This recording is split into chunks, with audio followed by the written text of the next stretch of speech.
Hamas کے حوالے سے حماس نے جو یہ اقدام کیا کہ کس قدر حق بجانب ہے، اور اب اسرائیل جو کچھ ان کے ساتھ کرتا رہا ہے اور کر رہا ہے، اور اپنے مظالم کا رونا روتے رہے ہیں کہ جی ہٹلر نے ان کے ساتھ بڑا ظلم کیا، تو کیا ہٹلر کا ظلم زیادہ تھا یا جو اب وہ کر رہے ہیں وہ زیادہ ہے؟ اگر میں صحافی ہوں تو کیا یہ ضروری ہے کہ میں بل جمع کرانے کے لیے لائن میں نہ لگوں؟ یہ تو کوئی بات نہیں، جمع کرانے کے لیے قطار میں لگنا چاہیے۔ میں کیوں آؤٹ آف دی وے جا کے جو اب کام کرواؤں؟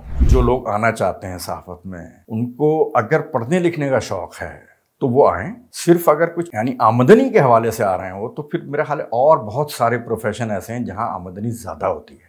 دنیا کے اندر مختلف جنگیں ہو رہی ہیں، یقیناً وہ ایک کنونشنل جنگ بھی ہے جو اسرائیل جیسے حماس فلسطین میں کر رہا ہے، یا کشمیر میں بھارت جو کچھ کر رہا ہے، ہمارے مسلمانوں پر مظالم ہو رہے ہیں۔ اس کے ساتھ میڈیا وار بھی ہے۔ اور ہم نے جب اپنے ایجوکیشن حاصل کی تھی، اس وقت بھی جب میں کورسز کر رہا تھا، تو ایک بات آ رہی تھی کہ وہ گولا پھینکتے ہیں اور ہم کچھ اور پھینکتے ہیں۔ ان کا گولا خبر کے انداز میں، ان کا گولا کسی اور رپورٹ کے انداز میں، پروپیگنڈے کے انداز میں آ رہا ہے، تو ہمارا بھی گولا پھر اسی طرح جانا چاہیے۔ وہ ایکشن کرتے ہیں، ہم ری ایکشن کرتے ہیں، ہم ری ایکشنری ہو گئے ہیں۔ ابھی ہم میڈیا کی بات کر رہے ہیں، آپ نے میڈیا میں وقت بھی گزارا، سب کچھ آپ کے تجربے سے بھی ہم آگے ہوئے۔ آج کا صحافی جو آج میڈیا میں آ رہا ہے، جو ایک چمک دمک دیکھ کے آتا ہے یا آتی ہیں، ان کے لیے اگر کیا ہے آپ کی نصیحت کہ وہ کیا سوچ کے کام کریں؟ دیکھیے، اس میں جیسے ابھی پہلے بھی میں نے عرض کیا تھا کہ اس وقت تو ویسے ہی کرائسس ہے میڈیا میں، لیکن پھر بھی بہرحال جن کا شوق ہے وہ آ رہے ہیں۔ تو اب تک ایسا ہے کہ جب بھی کبھی مجھے ایسے سیمینارز میں یا کہیں بھی موقع ملا ہے مجھے نئے صحافیوں کو کچھ کہنے کا، نصیحت کرنے کا، تو میں نے ان سے سب سے پہلے یہ سوال کیا ہے کہ وہ اس پیشے میں کیوں آنا چاہتے ہیں، کیوں آئے ہیں۔ سب سے پہلے اس پر غور کرنا چاہیے کہ جیسے میں ہوں، میں اس وجہ سے آیا کہ مجھے بالکل بچپن سے ہی پڑھنے لکھنے کا شوق تھا، بہت زیادہ کتابیں پڑھنے کا، اخبار پڑھنے کا، اور اپنے اسکول میں بھی جو میرا اسکول کا ایک ماہانہ وہ وال پیپر ہوتا تھا، مشعل نام تھا اس کا میں ایڈیٹر تھا۔ اور اسی طرح مجھے شاعری کا شوق تھا، بلکہ میں نے کوشش بھی کی اس میدان میں۔ یہ اور بات ہے کہ بعد میں نے یہ سمجھا کہ یہ میرے کرنے کا کام نہیں ہے اور میں نہیں کر سکا اسے، میں چھوڑ دیا، میں نے ترک کر دیا۔ اور اسی طرح میں یہ کہتا ہوں کہ اب بھی جو لوگ آنا چاہتے ہیں صحافت میں، ان کو اگر پڑھنے لکھنے کا شوق ہے تو وہ آئیں۔ صرف اگر کچھ آمدنی کے حوالے سے آ رہے ہیں وہ، تو پھر میرا خیال ہے اور بہت سارے پروفیشن ایسے ہیں جہاں آمدنی زیادہ ہوتی ہے صحافت کے مقابلے میں، تو پھر وہ وہاں ٹرائی کریں۔ بہت اچھے پروفیشن ہیں، اور پروفیشن کوئی بھی ہو اگر جائز ہے تو اس میں کوئی اس میں صحافت میں ایک طاقت کا بھی تو وہ ہے نا عنصر شامل ہوتا ہے، ذرا ایک بھرم ہوتا ہے کہ یار میں صحافی ہوں، پولیس والا روک نہیں سکتا مجھے۔ نہیں، یہ دیکھیے، یہ بھرم وغیرہ یہ سب اب ختم ہو رہے ہیں، یہ اور ہونا بھی نہیں چاہیے۔ کسی ایک ایماندار آدمی کو، دیانتدار آدمی کو اصولوں کے مطابق زندگی گزارنی چاہیے۔ اگر میں صحافی ہوں تو کیا یہ ضروری ہے کہ میں بل جمع کرانے کے لیے لائن میں نہ لگوں؟ یہ تو کوئی بات نہیں ہوئی، مجھے بل جمع کرانے کے لیے قطار میں لگنا چاہیے۔ میں کیوں آؤٹ آف دی وے جا کے جو اب کام کرواؤں اپنا؟ تو اب اس میں یہ ہے کہ دیکھیے، ہمیشہ یہ کہا جاتا ہے، اور یہ بہت اہم بات ہے اپنے انسان کی زندگی کے سکون کے لیے، کہ آدمی کو ایک کام کرنا چاہیے، اور وہ یہ کہ جو اس کا شوق ہو وہی اس کا پروفیشن ہونا چاہیے۔ جو پیشن ہے وہی پروفیشن ہونا چاہیے، اور جو جنون ہے وہی پیشہ ہونا چاہیے اس کا۔ تو اگر اس کا شوق ہے لکھنے پڑھنے کا، شاعری کا، ادب کا، معلومات حاصل کرنے کا، ایونٹس کا حصہ بننے کا، تو اس میں پھر وہ اس کو جانا چاہیے، ورنہ وہ کوئی اور کام کر لیں۔ تو اسی طرح پھر جو لوگ آ گئے ہیں، میں یہ پوچھتا ہوں کہ وہ اب کیا کر رہے ہیں؟ تو اس میں دیکھیے، اس میں فائدہ کیا ہوتا ہے؟ یہ جو صحافت ہے، اس میں ہو سکتا ہے کہ تنخواہ کم ہو، لیکن اس میں اور بہت سارے فوائد ہیں۔ مثلاً ایک فائدہ جو آخر دم تک، میں 44 سال صحافت میں میرے گزرے ہیں، تو آخری دن تک جو ہے وہ میں اس صحافت کی وجہ سے مجھے غیر معمولی مواقع ملتے رہے ہیں علم حاصل کرنے کے۔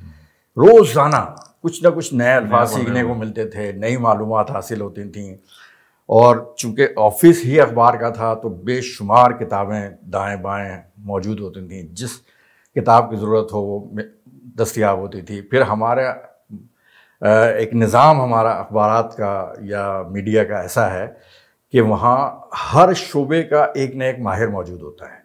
مثلاً ایک ہمارا کورٹ رپورٹر ہے تو وہ کورٹ کے معاملات سے متعلق سمجھ لیجیے کہ بہت ماہر ہوگا۔ ایک ہمارا بلدیات سے متعلق ہے تو بلدیات کے حوالے سے جتنی ہے کوئی بھی ہمیں بات پوچھنی ہوگی ہم اس سے پوچھ سکتے ہیں اور ہمیں یقین ہے کہ وہ مستند ہوگی۔ اسی طرح اور تمام شعبے جو ہیں، پولیٹکس ہے، ادب ہے، یہ سارے تو ایسے ہی ہوتا تھا کہ میں اگرچہ ایڈیٹر ہوں لیکن مجھے اگر کسی بھی حوالے سے کوئی قانون کے حوالے سے کوئی بات پوچھنی ہے تو میں اپنے کورٹ رپورٹر سے پوچھوں گا کہ یار یہ کیا ہے۔ اگر عام طور پر اس کو معلوم ہوگا لیکن اگر نہیں معلوم تو وہ فوراً کسی بڑے وکیل سے بات کرے گا اور پھر بتائے گا۔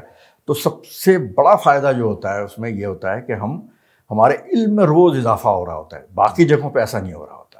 بہت سارے پروفیشن ایسے ہیں جہاں روٹین ورک ہوتا ہے، وہاں 2 + 2 4 ہوتا ہے۔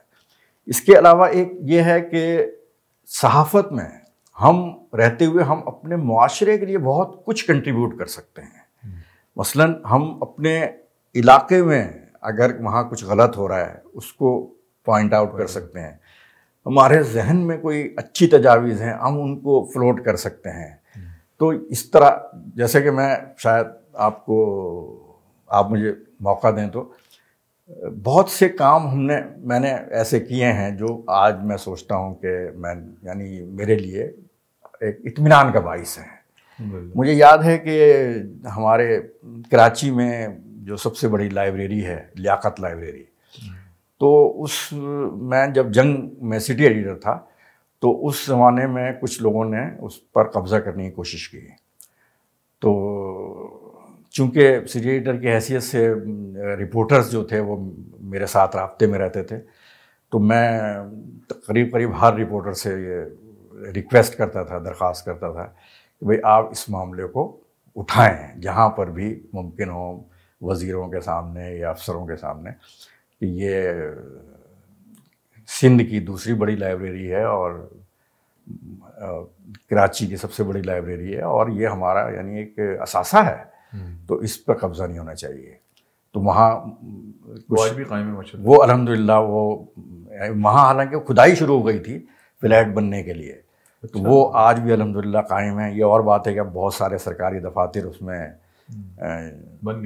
بنا دیے گئے ہیں، اور اب ظاہر ہے کہ لیکن ابھی بھی وہاں بہت بڑا اسپیس اور بہت اچھا انتظام اس وقت پڑ رہا ہے۔ بھائی وہاں دیکھیے میرے جیسے جو لوگ تھے، میرے یعنی جو غریب طبقے کے تھے، وہ چاہے وہ میڈیکل کی تعلیم حاصل کر رہے ہوں یا آرٹس میں ہوں، کسی میں بھی ہوں، وہاں جا کے وہ پڑھتے تھے اور بڑا شاندار نظام تھا، حتیٰ کہ بچوں کا ایک الگ سیکشن تھا۔ تو اس لحاظ سے ہم کنٹریبیوٹ کر سکتے ہیں اور ہم برائیوں کی طرف یعنی پر بھی روشنی ڈال سکتے ہیں کہ یہ غلط ہو رہا ہے اور ہم اچھے کام کی طرف۔ اگر ہم اس بات کو اس طرح بھی لیں کہ دنیا کے اندر مختلف جنگیں ہو رہی ہیں، یقیناً وہ ایک کنونشنل جنگ بھی ہے جو اسرائیل جیسے حماس فلسطین میں کر رہا ہے یا کشمیر میں بھارت جو کچھ کر رہا ہے، ہمارے مسلمانوں پر مظالم ہو رہے ہیں، اس کے ساتھ میڈیا وار بھی ہے۔ اور ہم نے جب اپنے ایجوکیشن حاصل کی تھی اس وقت بھی جب میں کورسز کر رہا تھا تو ایک بات آ رہی تھی کہ وہ گولا پھینکتے ہیں اور ہم کچھ اور پھینکتے ہیں۔ ان کا گولا خبر کے انداز میں، ان کا گولا کسی اور رپورٹ کے انداز میں، پروپیگنڈے کے انداز میں آ رہا ہے، تو ہمارا بھی گولا پھر اسی طرح جانا چاہیے۔ شاید ہم اس میں کمزور ہیں، بہت زیادہ کمزور نہیں ہیں ہمارا، تو بلکہ یوں سمجھنا ہے کہ ہم اس کے برعکس ہیں۔ وہ ایکشن کرتے ہیں، ہم ری ایکشن کرتے ہیں، ہم ری ایکشنری ہو گئے ہیں کہ جی وہ کوئی حرکت وہاں سے کریں گے اور پھر ہم اس پر ری ایکشن کریں گے۔ اس وقت دیکھیے نا تمام جتنی بڑی نیوز ایجنسیاں ہیں ظاہر ہے ان کے پاس ہیں، بڑے دنیا میں جو میڈیا ہاؤسز ہیں وہ ان کے پاس ہیں، سوشل میڈیا تو ظاہر ہے انہی کے پاس ہے، اس حوالے سے کہ ان کی ہی ایجاد ہے، ابھی تک ان کے ہی پاس ہے۔ تو اس حوالے سے بھی میں یہ عرض کرتا ہوں کہ یعنی صحافت میں جو لوگ آئے ہیں وہ اپنی ذمہ داریوں کے دوران حق کا ساتھ دے سکتے ہیں، جس کو بھی وہ حق سمجھتے ہیں، بجائے اس کے کہ وہ محض اپنی ڈیوٹی پوری کریں تنخواہ لینے کے لیے. نہیں، تنخواہ تو مل ہی جائے گی اور ڈیوٹی بھی پوری ہو جائے گی، اس کے ساتھ ساتھ وہ حق کا بھی ساتھ دے سکتے ہیں کہ جس کو بھی وہ سمجھتے ہیں کہ یہ حق پر ہے، خواہ وہ پاکستان کے اندر کے معاملات ہوں یا عالمی تعلقات ہوں.